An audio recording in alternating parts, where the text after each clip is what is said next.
Assalamu alaikum dear students. I am Miss Anam, your biology teacher. Chapter number 4 cell and tissues हम पढ़ रहे थे और last topic हमने देखा था सेल वॉल का। आज का हमारा टॉपिक है सेल मेम्ब्रेन। आपकी बुक का पेज नंबर 72 है और लेक्चर नंबर 2 है आज हमारा।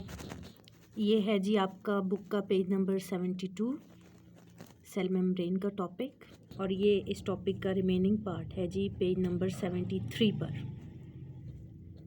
ये टॉपिक आज हम देखने जा रहे हैं। तो स्टूडेंट्स, आज का हमारा टॉपिक है सेल मेम्ब्रेन। सेल मेम्ब्रेन को प्लाज्मा मेम्ब्रेन भी कहा जाता है, इसको साइटोप्लाज्मिक मेम्ब्रेन भी कहा जाता है और इसको प्लाज्मा लेमा भी कहा जाता है। ठीक है, ये इसके अदर नेम्स हैं।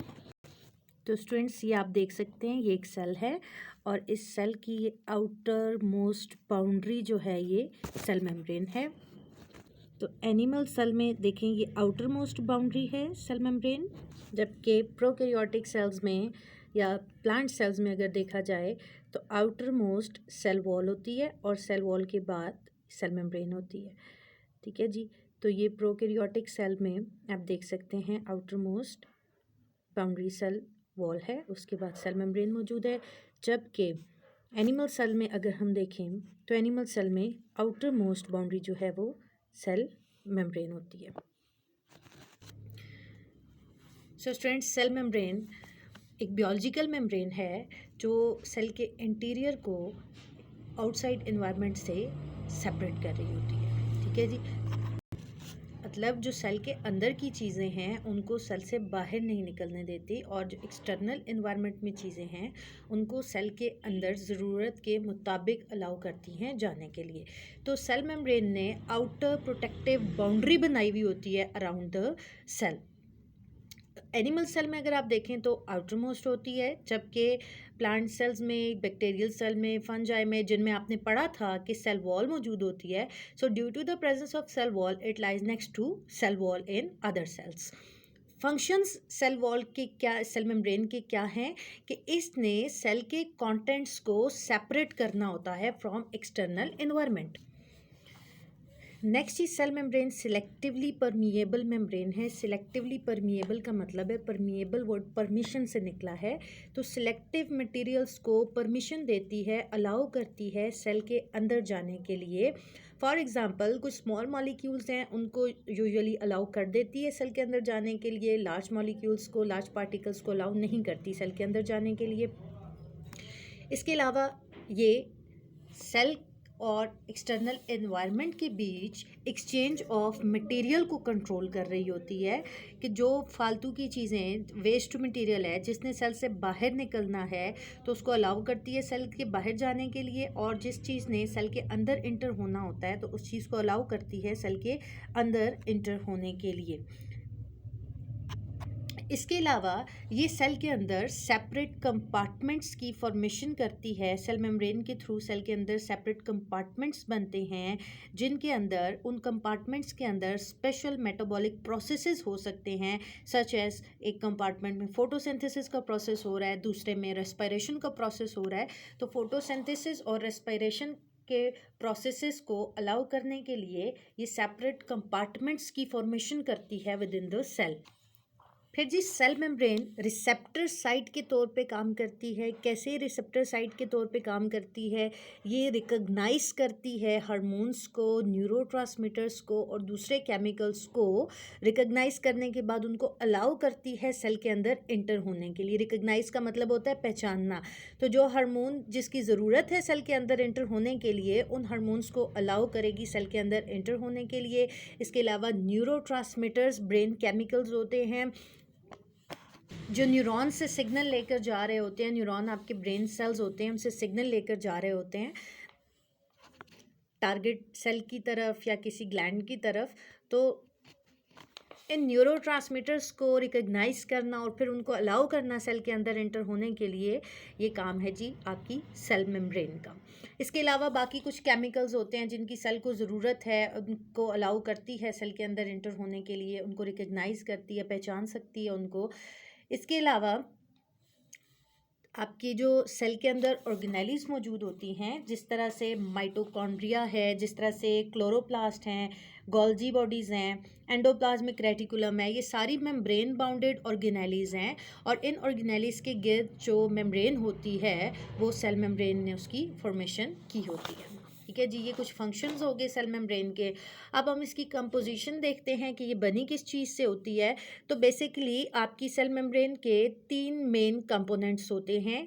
प्रोटीन्स 60 to 80% इसमें प्रोटीन्स मौजूद होते हैं। डिफरेंट फॉर्म्स के प्रोटीन्स होते हैं, कुछ एक्सट्रिंसिक प्रोटीन्स होते हैं, कुछ इंट्रिंसिक प्रोटीन्स होते हैं। इसके अलावा लिपिड्स मौजूद होते हैं इसमें। लिपिड्स फॉस्फोलिपिड और कोलेस्ट्रॉल की फॉर्म में होते हैं। 20 to 40% जो हैं वो इसमें लिपिड्स मौजूद होते हैं। कार्बोहाइड्रेट्स को अगर देखा जाए तो कार्बोहाइड्रेट्स 2 to 10% इसके अंदर मौजूद होते हैं। अब फर्दर हम इसके स्ट्रक्चर को डिस्कस करेंगे कि इन सब चीज़ों ने मिलकर इसका किस तरह से स्ट्रक्चर बनाया होता है। तो वैसे तो सेल मेम्ब्रेन के different structural models different scientist मुख्तलिफ टाइम में पेश करते रहे हैं, लेकिन जो सबसे एक्सेप्टेबल मॉडल है वो है फ्लूइड मोज़ेक मॉडल। और ये मॉडल पेश किया था सिंगर और निकोलसन, दो साइंटिस्ट थे, इन्होंने इसको प्रेजेंट किया था। ये मॉडल 1972 में इन साइंटिस्ट ने पेश किया था। और इस मॉडल के मुताबिक कहा जाता है कि cell membrane is a lipid bilayer in which protein molecules float. तो इस मॉडल के मुताबिक कहा जाता है कि जो प्लाज्मा मेम्ब्रेन है ये तकरीबन 5 to 10 नैनोमीटर थिकनेस होती है इसकी। और इसके अंदर ये जो प्रोटीन मॉलिक्यूल्स होते हैं ये फ्लोट कर रहे होते हैं। तो इनकी फ्लोटिंग एबिलिटी की वजह से इसको फ्लूइड का नाम दिया गया। और जो ये स्ट्रक्चर बना रही है स्ट्रक्चर की बेस पर इसको मोज़ेक का नाम दिया गया। तो स्टूडेंट्स, मोज़ेक जो है बेसिकली किसी सरफेस डेकोरेशन को कहते हैं जिसमें कुछ small pieces variously coloured material के अरेंज होते हैं और एक स्पेसिफिक पैटर्न की फॉर्मेशन वो कर रहे होते हैं। तो इन स्मॉल पीसेस की अरेंजमेंट इन प्रॉपर पैटर्न और उसके मिलने से कोई प्रॉपर स्ट्रक्चर बनना, इस प्रोसेस को कहा जाता है मोज़ेक फॉर्मेशन। तो चूँकि प्लाज्मा मेम्ब्रेन में भी प्रोटीन्स हैं, फॉस्फोलिपिड्स हैं, कोलेस्ट्रॉल मॉलिक्यूल हैं, इसके अलावा कार्बोहाइड्रेट्स, ग्लाइकोलिपिड्स और ग्लाइकोप्रोटीन्स की फॉर्म में ये सब अरेंज हुए हुए होते हैं और इन्होंने एक कॉम्प्लेक्स सा स्ट्रक्चर बनाया हुआ होता है। तो इस बेस पर इस मॉडल को फ्लूइड मोज़ेक मॉडल का नाम दिया गया। तो साइंटिस्ट कहते हैं कि लिपिड की बाई लेयर क्यों बनी। पहले इस चीज़ को आप समझें कि बाई लेयर की क्या ज़रूरत थी लिपिड की। तो साइंटिस्ट कहते हैं कि लिपिड मॉलिक्यूल जो होता है इसका एक हेड होता है और एक टेल है। ठीक है जी। और ये हेड जो है ये हाइड्रोफिलिक है और टेल जो है ये हाइड्रोफोबिक है। इसका मतलब है हाइड्रोफिलिक मीन्स वाटर लविंग और हाइड्रोफोबिक मीन्स वाटर फियरिंग। तो सेल के अंदर भी पानी है और सेल के बाहर भी पानी है। ठीक है जी।